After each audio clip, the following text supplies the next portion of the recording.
احادیث نبوی۔ ایک شخص حازم بن ابی کعب نے رسول اللہ صلی اللہ علیہ وآلہ وسلم کی خدمت میں آ کر عرض کیا، یا رسول اللہ صلی اللہ علیہ وآلہ وسلم، فلاں شخص معاذ بن جبل لمبی نماز پڑھاتے ہیں، اس لیے میں جماعت کی نماز میں شریک نہیں ہو سکتا، کیونکہ میں دن بھر اونٹ چرانے کی وجہ سے رات کو تھک کر چکنا چور ہو جاتا ہوں اور طویل قرات سننے کی طاقت نہیں رکھتا۔ ابو مسعود راوی کہتے ہیں کہ اس دن سے زیادہ میں نے کبھی رسول اللہ صلی اللہ علیہ وآلہ وسلم کو وعظ کے درمیان اتنا غضبناک نہیں دیکھا۔ آپ صلی اللہ علیہ وآلہ وسلم نے فرمایا، اے لوگو، تم ایسے شدت اختیار کر کے لوگوں کو دین سے نفرت دلانے لگے ہو۔ سن لو، جو شخص لوگوں کو نماز پڑھائے تو وہ ہلکی پڑھائے، کیونکہ ان میں بیمار، کمزور اور حاجت والے سب ہی قسم کے لوگ ہوتے ہیں۔ احادیث نبوی۔ ایک شخص عمر یا بلال نے رسول اللہ صلی اللہ علیہ وآلہ وسلم سے پڑی ہوئی چیز کے بارے میں دریافت کیا۔ آپ صلی اللہ علیہ وآلہ وسلم نے فرمایا، اس کی بندھن پہچان لے، یا فرمایا کہ اس کا برتن اور تھیلی پہچان لے، پھر 1 سال تک اس کی شناخت کا اعلان کروا، پھر اس کا مالک آ جائے، نہ ملے تو اس سے فائدہ اٹھاؤ، اور اگر اس کا مالک آ جائے تو اسے سونپ دو۔ اس نے پوچھا کہ اچھا، گم شدہ اونٹ کے بارے میں کیا حکم ہے؟ آپ صلی اللہ علیہ وآلہ وسلم کو اس قدر غصہ آ گیا کہ رخسار مبارک سرخ ہو گئی۔ یہاں راوی نے یہ کہا کہ آپ صلی اللہ علیہ وآلہ وسلم کا چہرہ سرخ ہو گیا۔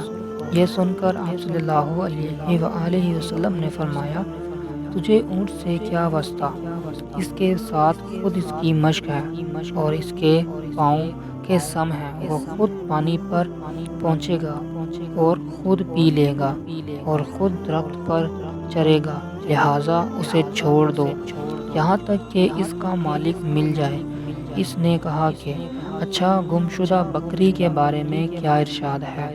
آپ صلی اللہ علیہ وآلہ وسلم نے فرمایا، وہ تیری ہے یا تیرے بھائی کی، ورنہ بھیڑیے کی غذا ہے۔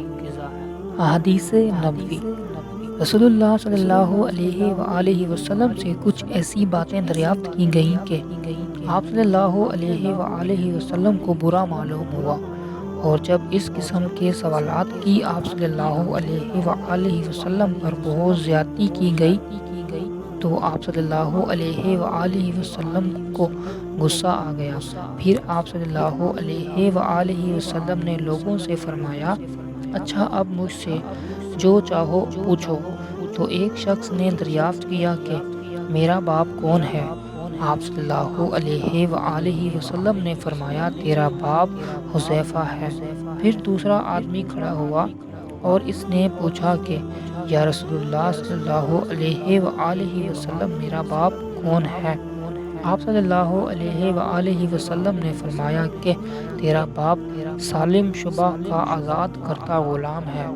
آخر عمر رضی اللہ تعالی عنہ نے آپ صلی اللہ علیہ وآلہ وسلم کے چہرے مبارک کا حال دیکھا تو عرض کیا، یا رسول اللہ صلی اللہ علیہ وآلہ وسلم، ہم ان باتوں کے دریافت کرنے سے جو آپ صلی اللہ علیہ وآلہ وسلم کو ناگوار ہوں، اللہ سے توبہ کرتے ہیں۔ احادیث نبوی۔ ایک دن رسول اللہ صلی اللہ علیہ وآلہ وسلم گھر سے نکلے تو عبداللہ بن حذیفہ کھڑے ہو کر پوچھنے لگے کہ یا رسول اللہ صلی اللہ علیہ وآلہ وسلم، میرا باپ کون ہے؟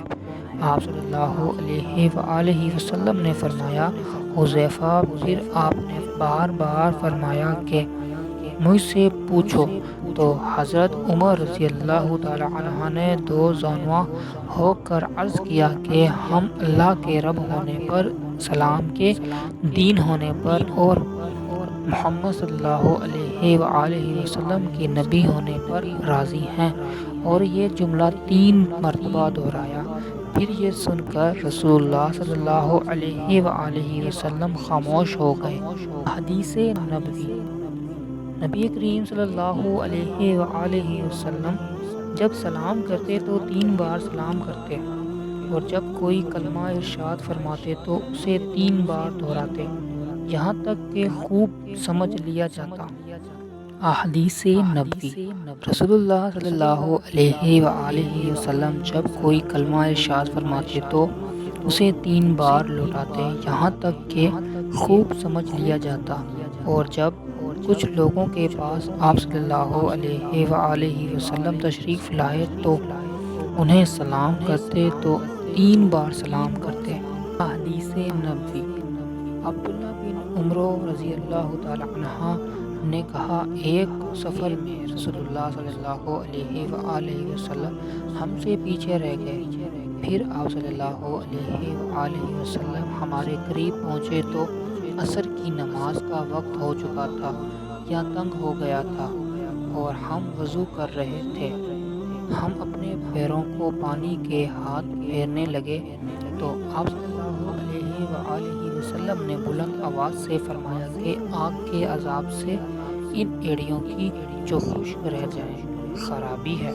یہ 2 مرتبہ فرمایا یا 3 مرتبہ؟